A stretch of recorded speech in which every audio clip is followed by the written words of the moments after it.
Hello friends, আমি আরেকটা video নিয়ে আসলাম আমাদের শান্তিনিকেতন ট্রিপের। আমাদের ট্রিপটা একদিনেরই ছিল, এক রাত্রি। এই হোটেল সঞ্চারীর সামনে লনে আমরা সব বসে আছি, সন্ধ্যের আড্ডা। দেখো হোটেলটা কি সুন্দর লাগছে।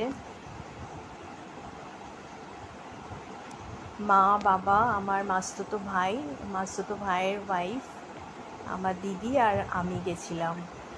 আর বসে স্ন্যাক্স খাচ্ছি, চিকেন পাকোড়া, পনির পাকোড়া আর ভেজিটেবল পাকোড়া ছিল স্ন্যাক্সে।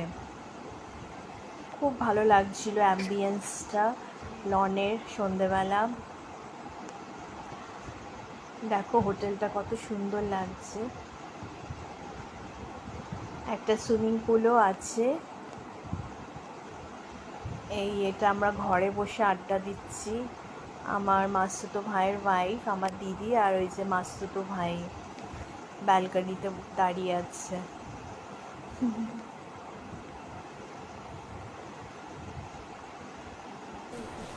আর এই যে সুইমিং পুলের ছবি সকালে নেওয়া। ওকে, বাই বাই।